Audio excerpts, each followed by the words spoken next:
Hello, everyone. Welcome. We are just going to really dive into the idea of hiring a virtual assistant today. This is a question that I get quite a bit. Once people get up and running with online teaching business or whatever entrepreneurial thing they've started, they realize there are tons of moving parts to running a business, working from home, doing all the things. Because yes, you are just, if you're an online teacher, you're teaching your classes, right? But there are a lot of different pieces to that. All of the back end setup, if you have a website, if you have an email list, if you maintain social media sites, there's just a lot. And so one of the first things, being someone who is in the online teaching space and being someone who helps with productivity and organization and time management and things like that, one of the most common questions I get is, should I just hire a virtual assistant? Is it time? Do I need one? What does that even mean? How does that work? Who is a virtual assistant and what do they do? And so we're just going to break that down. And I want to hopefully give you a little clarity about if you need a virtual assistant, or if you're not quite there, or if you've waited way too long and it's time to jump on it. So I've been on both sides of this. I have done the hustle, getting scrappy, do it all yourself to make the things happen. And I also have reached a point where it was like, okay, it's time. I need somebody else in here doing some stuff. So I want to talk through both of those and when I should have done one and did the other. So we'll look at that today. So the main question today is, do you need a virtual assistant? What is a virtual assistant? Okay, this is not like robot person that helps you do things. This is a real person out in the world somewhere, and that's the beauty of working virtually, right? When we work online, you can work from anywhere and serve people all over the world.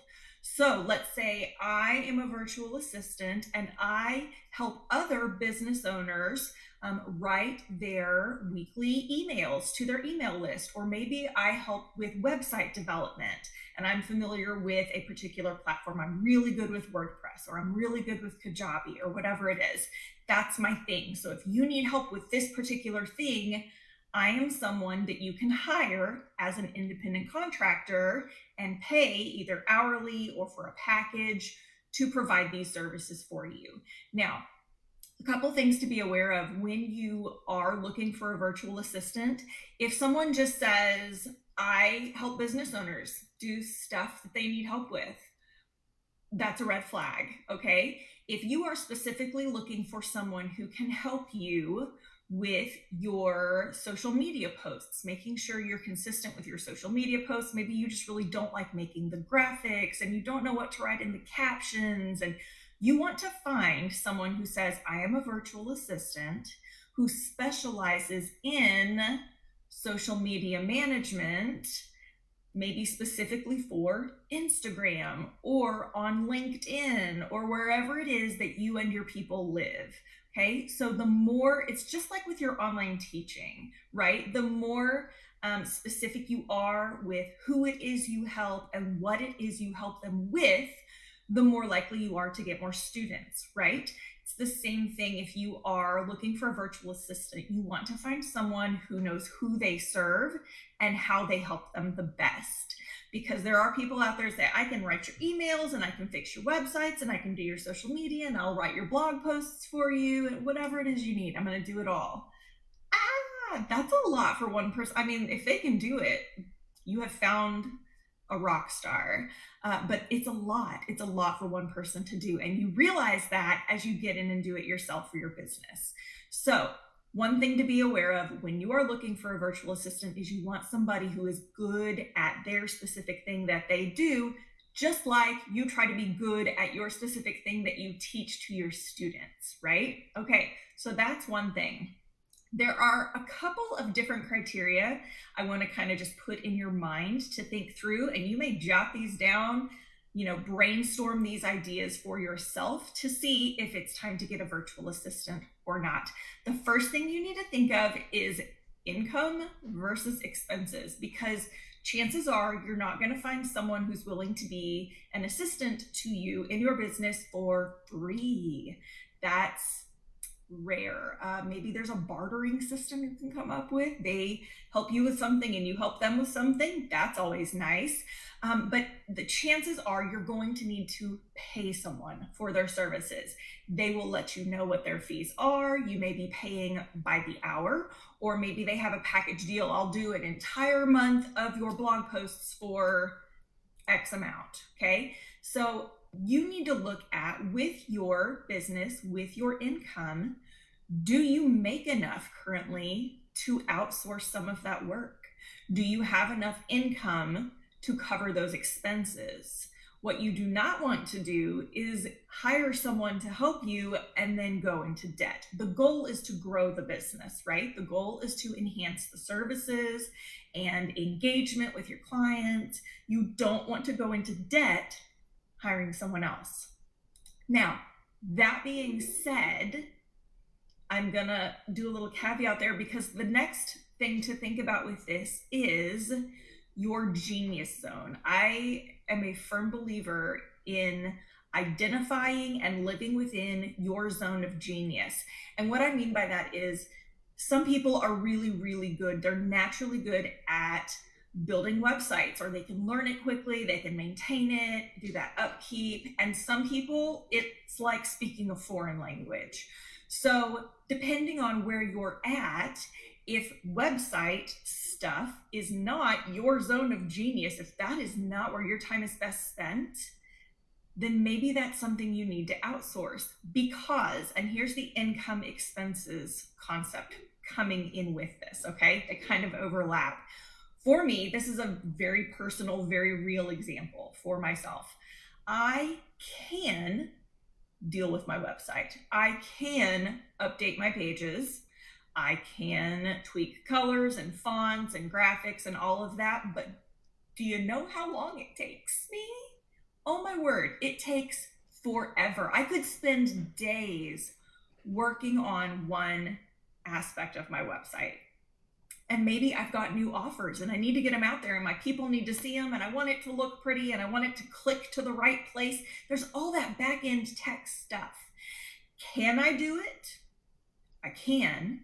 But if it takes me 5 hours to work on this one aspect of my webpage, that's 5 hours I could have been doing something that brought in money. I could have been creating a new class that I'm going to sell, or I could have been actually teaching classes, or I could have been coaching someone, or you see what I'm saying? So there are your income making activities, and then there are things that help your business.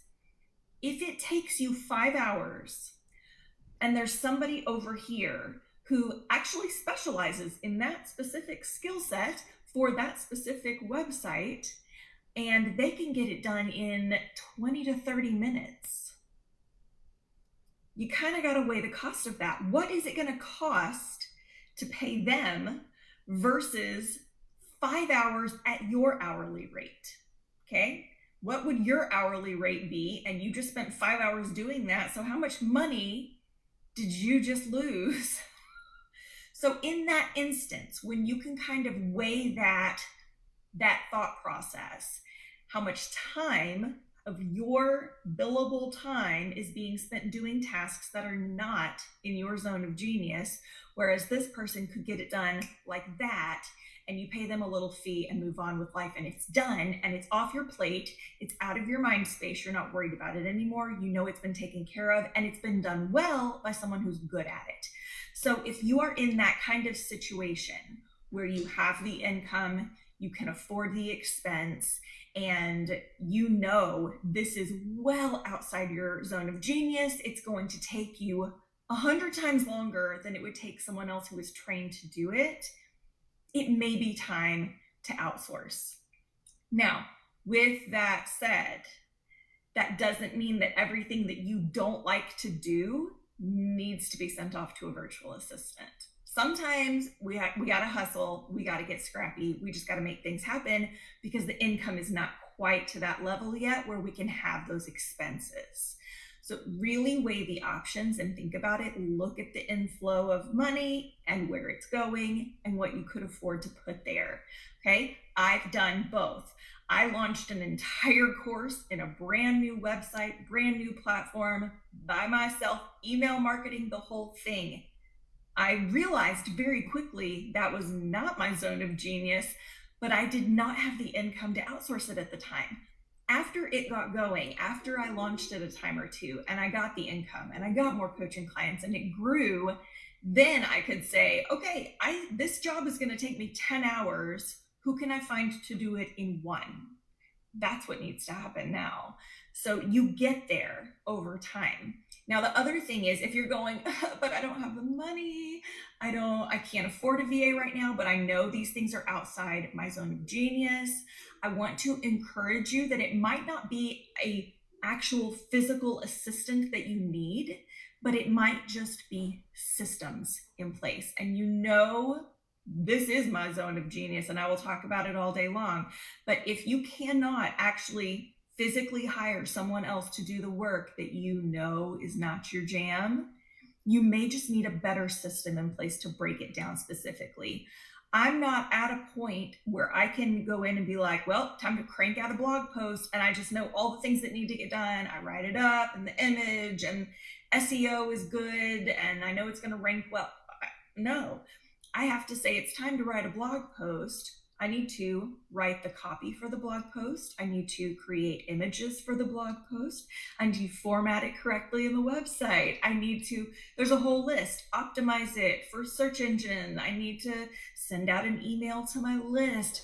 I have to break down all the steps. And if I don't have a system in place for that, and I don't have a tool that keeps me on track getting it done on time, it's overwhelming. This is not my thing. I can't do this. It's too much. And then you get paralyzed and you don't get it done. So option one, you look at income and expenses. You look at your zone of genius and what's not in your zone of genius. And maybe you hire out and you find somebody who can do it. Option two, you may not be quite there yet, but you can get systems in place. You know, I'm a firm believer in using Asana. I love it. I can't do life without it anymore. And I do build out that system for other people who are ready to use it. So if that's where you're at, if you're like, I can't quite hire somebody else to do all the things, but I do need a system in place, let's chat about that, because you don't want to get overwhelmed and then just stop. You've made it this far, you're taking the steps, you're doing the big things to build your own business.